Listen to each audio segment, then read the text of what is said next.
கன்னிராசிக்கு எப்படி இருக்குது கிரக அமைப்பு? குரு பார்த்தீங்கன்னா 11ஆம் இடத்துல வருவது டாப். ரொம்ப நல்ல ஒரு விஷயம். ஏன்னா 11ங்கிற லாபஸ்தானத்துக்கு உச்ச குரு வருவது 12 வருஷத்துக்கு ஒரு தடவை தான் கன்னிராசிக்கு வரார். அது வந்திருக்கு. அதே சமயத்துல 6ஆம் இடத்துல ராகுவும் 12ஆம் இடத்துல கேதுவும் நீடித்திருக்கிறார் ஆகஸ்ட் மாசம் முழுவதும். இப்படி இருக்க ராசிதிபதியாக புதன் எப்படி போறாருன்னா உச்ச குருவோட சேர்ந்து 11ஆம் இடத்துக்கு வருகிறார் 2-3 தேதியிலேயே ஆகஸ்ட். நீங்க எதிர்பார்த்த ஒரு விஷயங்கள் நடந்து எல்லாத்துக்குமே ஒரு பிளசன்ட் சர்ப்ரைஸ் கொடுக்குது. அப்படிங்கிற மாதிரி ஒரு நல்ல அமைப்புகளை கொடுக்கக்கூடிய அமைப்பு புதன் ராசி அதிபதி அப்படி இருக்கிறது கண்டிப்பா வருதுங்க. ஏன்னா இது ஒரு அபூர்வமான விஷயம். சுக்கிரனே பாத்தீங்கன்னா ராசிக்குள்ளேயே இருக்கிறார். ராசி அதிபதி சுக்கிரனே ராசிக்குள்ள இருந்தாலும் அவர் செவ்வாய் பார்வையும் சனி பார்வையும் பெறுவதனால கொஞ்சம் டென்ஷன். அந்த நேரத்துல நீங்க கொஞ்சம் டென்ஷன் ஆகிற அமைப்புகளும் இருக்கு. போராட்டங்களே நிறைந்ததாக இருந்தாலும் போராடிக்கொண்டே இருக்கக்கூடிய ஒரு அமைப்பு, அதுல வெற்றியும் பார்க்கக்கூடிய அமைப்பு இருக்குங்க. சூரியனும் 11ஆம் இடத்துல இருக்கிறார், அப்புறம் 12ஆம் இடத்துக்கு வரார். எல்லாமே ஓரளவுக்கு லாபங்களும் சந்தோஷமும் பெறக்கூடிய ஒரு அற்புதமான ஒரு காலகட்டமாக தான் நமக்கு இப்போ கண்டிப்பாக கன்னிராசிக்காரர்களுக்கு வருகிறது. இந்த வாய்ப்பை கொஞ்சம் கரெக்டாக யூஸ் பண்ணிக்கணும். இந்த நேரத்தில் சோம்பேறித்தனமாக சோர்வுடன் இல்லாமல் கொஞ்சம் தன்முனைப்போட கொஞ்சம் முயற்சிகள் எடுக்கும் பொழுது கண்டிப்பாக உங்களுக்கு சாதகமான, அது வயசு வித்தியாசம் இல்லாமல் மாணவர்களாக இருந்தாலும் சரி, நடுத்தர வயதினாலும் சரி, இளவட்ட வயதினர் கன்னிராசிக்காரர்களாக இருந்தாலும் சரி, முதியோர்களாக இருந்தாலும் சரி, கொஞ்சம் இதுவரைக்கும் எதிர்பார்த்த விஷயங்கள் டப்பாடான்னு முடிஞ்சுதுரா சாமி, கைக்கு கொஞ்சம் வந்தது அப்படிங்கிற மாதிரி சில விஷயங்கள் நடக்கக்கூடிய மாதமாக இருக்கு. வணக்கம் ப்ரோ வைப் பக்தி சேனல் நேயர்களே, நான் உங்கள் அன்பான சயின்டிபிக் வேதிக் அஸ்ட்ராலஜர் அஸ்ட்ரோரெட்டி பேசுகிறேன். இப்ப பாருங்க, கன்னிராசிக்கு எப்படி இருக்குது கிரக அமைப்பு? குரு பாத்தீங்கன்னா 11ஆம் இடத்துல வருவது டாப். ரொம்ப நல்ல ஒரு விஷயம். ஏன்னா 11ங்கிற லாபஸ்தானத்துக்கு உச்ச குரு வருவது 12 வருஷத்துக்கு ஒரு தடவை தான் கன்னிராசிக்கு வரார். அது வந்திருக்கு.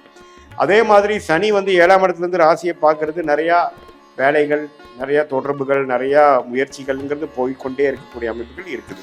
அதே சமயத்துல 6ஆம் இடத்துல ராகுவும் 12ஆம் இடத்துல கேதுவும் நீடித்திருக்கிறார் ஆகஸ்ட் மாசம் முழுவதும். இப்படி இருக்க ராசிதிபதியாக புதன் எப்படி போறாருன்னா உச்ச குருவோட சேர்ந்து 11ஆம் இடத்துக்கு வருகிறார் 2-3 தேதியிலேயே ஆகஸ்ட்ல. கிட்டத்தட்ட 3 வாரத்துக்கு அப்படியே இருந்து அதுக்கப்புறம் தான் நட்பு வீடாகிய சிம்மத்துக்கு 12ஆம் இடத்துக்கு வர்றாரு. அதுவும் தப்பு இல்லை. ஸோ மாதம் முழுவதுமே பார்த்தீங்கன்னா ஓரளவுக்கு நல்ல பொசிஷன்ல ராசி அதிபதி ஆகிய கன்னி ராசி அதிபதி இருக்கிறனால, புதன் இருக்கிறனால நல்ல சுப விஷயங்கள் இதுவரை 6-7 மாசமா முயற்சி பண்ணதுக்கு கொஞ்சம் பெனிஃபிட் அடைகிறது, ஒரு குளிர் காயிறது, கொஞ்சம் அறுவடை செய்யறது, ஒரு சுப விஷயங்கள், ஒரு வீடு புண்ணியாச்சனை, ஏதோ ஒரு விஷயம் நம்ம வாங்குறோம், செய்யறோம், வீட்டுக்கு நல்லது பண்றோம், குடும்பத்துக்கு சில நல்லது நடந்தது, ஒரு சொத்து வாங்குறோம், வீட்டில் ஒரு சுப விஷயங்கள் நடந்தது, ஒரு வசதிப்படுத்திக்கிட்டோம், ஒரு பொருள் வாங்குறோம், அல்லது நீங்க எதிர்பார்த்த ஒரு விஷயங்கள் நடந்து எல்லாத்துக்குமே ஒரு பிளசன்ட் சர்ப்ரைஸ் கொடுக்குது. அப்படிங்கிற மாதிரி ஒரு நல்ல அமைப்புகளை கொடுக்கக்கூடிய அமைப்பு புதன் ராசி அதிபதி அப்படி இருக்கிறது கண்டிப்பா வருதுங்க. ஏன்னா இது ஒரு அபூர்வமான விஷயம். ஆனால் குருவும் புதனும் 11ஆம் இடத்துல அது உச்ச குருவோட சேர்ந்துருக்கிறது ஒரு அரிதான ஒரு டைமு. அது ஒரு 20-25 நாள் இருக்குது. அதை நீங்க யூஸ் பண்ணிக்கணும்.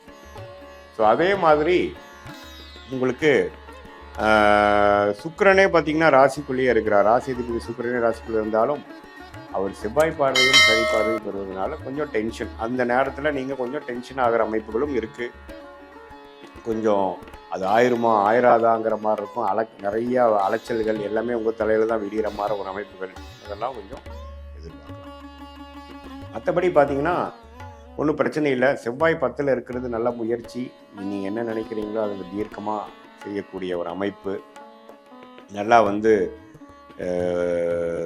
காலையிலிருந்து என்னென்னா எந்த ஒரு விஷயமும் பிரச்சனைகள் வர வர நீங்கள் அதை எதிர்கொண்டு அதை நீங்கள் ஃபேஸ் பண்ணி போராட்டங்களே நிறைந்ததாக இருந்தாலும் போராடிக்கொண்டே இருக்கக்கூடிய ஒரு அமைப்பு, அதில் வெற்றியும் பார்க்கக்கூடிய அமைப்பு இருக்குங்க. சூரியனும் 11ஆம் இடத்துல இருக்கிறார், அப்புறம் 12ஆம் இடத்துக்கு வரார். எல்லாமே ஓரளவுக்கு லாபங்களும் சந்தோஷமும் பெறக்கூடிய ஒரு அற்புதமான ஒரு காலகட்டமாக தான் நமக்கு இப்போ கண்டிப்பாக கன்னிராசிக்காரர்களுக்கு வருகிறது. ஸோ ஓரளவுக்கு பார்த்தீங்கன்னா எல்லா கிரகமும் ஓரளவுக்கு நல்ல அமைப்புகள் இருக்கிறதுனால ஒரு நல்ல விஷயமா நீங்கள் எதிர்பார்க்கலாம். ரொம்ப கஷ்டப்பட வேண்டிய அவசியம் இல்லை. அதனால் பார்த்தீங்கன்னா இந்த மாதிரி நேரத்தில் சில விஷயங்கள் நீங்கள் சாதிச்சுக்கணும். கண்டிப்பாக ஃப்யூச்சரில் அது நல்ல பலனை கொடுக்கும். படிக்கிற ஐடி துறையில் இருக்கிறவங்க, ஆர்டிஃபிஷியல் இன்டெலிஜென்ஸ் புதுசாக வரக்கூடிய அமைப்பு, எலக்ட்ரானிக்கு, இது எல்லாத்துலேயுமே புதிய யுக்திகள் வரக்கூடிய, லேட்டஸ்ட் டெக்னாலஜி வரக்கூடியவங்களுக்கு நல்ல ஒரு முன்னேற்றம், நல்ல ஒரு வாய்ப்பு, நல்ல ஒரு வேலை வாய்ப்பு, நல்ல ஒரு முன்னேற்றம். ஆல்ரெடி அது இருக்கிறவங்களுக்கு நல்ல ஒரு ப்ரொமோஷன், அது மாதிரி விஷயங்கள் கிடைக்குதுங்க. அதே மாதிரி அக்கௌண்ட் ஆடிட்டிங் லைனில் இருக்கிறவங்களுக்கு நல்ல ஒரு அமைப்பு கிடைக்குது. மற்றபடி பார்த்திங்கன்னா அரசியல் சார்ந்த விஷயங்கள், பவர் எலக்ட்ரானிக்ஸ் அது மாதிரி விஷயத்தில் இருக்கிறவங்களுக்கு நல்ல முன்னேற்றங்களை கொடுக்கக்கூடிய அமைப்பு வந்து கண்டிப்பாக இந்த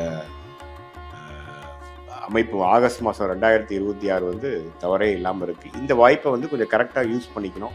இந்த நேரத்தில் சோம்பேறித்தனமாக சோர்வுடன் இல்லாமல் கொஞ்சம் தன்முனைப்போட கொஞ்சம் முயற்சிகள் எடுக்கும் பொழுது கண்டிப்பாக உங்களுக்கு சாதகமான, அது வயசு வித்தியாசம் இல்லாமல் மாணவர்களாக இருந்தாலும் சரி, நடுத்தர வயதினாலும் சரி, இளவட்ட வயதினர் இல்லை கன்னிராசிக்காரர்களாக இருந்தாலும் சரி, முதியோர்களாக இருந்தாலும் சரி, கொஞ்சம் இது வரைக்கும் எதிர்பார்த்த விஷயங்கள் டப்பாடான்னு முடிஞ்சுகிறா சாமி, கைக்கு கொஞ்சம் வந்தது அப்படிங்கிற மாதிரி சில விஷயங்கள் நடக்கக்கூடிய மாதமாக இருக்குது. அதை நீங்கள் பார்த்து முயற்சி செய்து ஓரளவுக்கு செஞ்சு கொள்ள வேண்டும். இது ஒரு பொதுவான பலனை தவிர உங்களுடைய ஜென்ம ஜாதகத்தில் உங்களுடைய பிறந்த தேதி, பிறந்த நேரம், பிறந்த ஊரில் நீங்கள் எது மாதிரி பிறந்தீங்க அது வைத்து நம்ம ஒரு அஸ்ட்ராலஜிக்கல் கன்சல்டேஷன், சயின்டிஃபிக் வேதிக் அஸ்ட்ராலஜி முறையில் பார்க்கும் பொழுது உங்களுக்கு அடுத்து வரக்கூடிய தசா புக்திகள், அந்தரங்கள், சூக்ஷமங்கள் எப்படி இருக்குது, 3 மாதம் எப்படி இருக்குது, அடுத்து வரக்கூடிய 6 மாதம் எப்படி இருக்குது, 1 இயர் எப்படி இருக்குது, லாங் டேர்ம் எப்படி இருக்குது, நீங்கள் எதை நோக்கி போகலாம், எதை நோக்கி நீங்கள் வந்து அவாய்ட் பண்ணணும், எது மாதிரி விஷயங்கள் உங்களுக்கு வந்து நன்மை கொடுக்கக்கூடிய அமைப்பாக இருக்குது, எது மாதிரி விஷயங்கள் வந்து உங்களுக்கு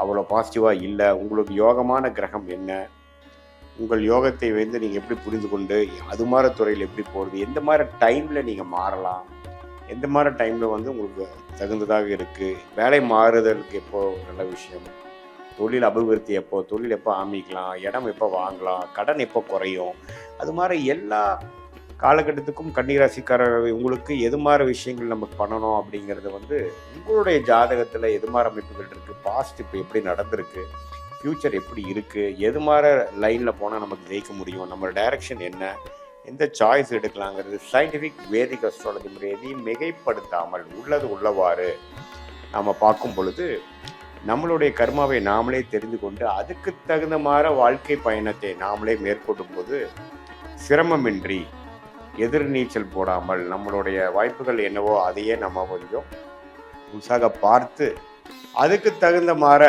நம்மளுடைய முயற்சிகளாக இருக்கட்டும், நம்மளுடைய சாய்ஸஸாக இருக்கட்டும், எல்லா விஷயமும் பார்த்திங்கன்னா அதுக்கு தகுந்த மாதிரி நம்மளுடைய ஜாதகம் என்ன சொல்லுது, நம்ம டைம் என்ன சொல்லுது, அதுக்கு தகுந்த மாதிரி ஒரு முடிவுகளையும் அந்த நேரம் தான் முக்கியம். இப்போ பார்த்திங்கன்னா எல்லா நேரத்துலேயும் ஒரே மாதிரி இருக்கிறது இல்லை, நமக்கு சில டைம்ஸ் சாதகமான நேரங்கள் இருக்குது, சாதகமற்ற நேரங்கள் இருக்குது. ஸோ அந்த மாதிரி விஷயத்தையும் நம்ம வந்து ஓரளவுக்கு என்னங்கிறது பார்த்து அதுக்கு பிரகாரம் நம்ம போகும்பொழுது வாழ்க்கையில் எளிதில் ஜெயிக்கலாம். தேவையில்லாமல் நமக்கு வந்து ஒரு யோகமான தொழிலை விட்டுட்டு தேவையில்லாத ஒரு வேலையை பண்ணும் பொழுது அதில் பெரிய என்னதான் முயற்சிகள் போட்டாலும் பார்த்திங்கன்னா பெரிய லாபங்கள் வராது.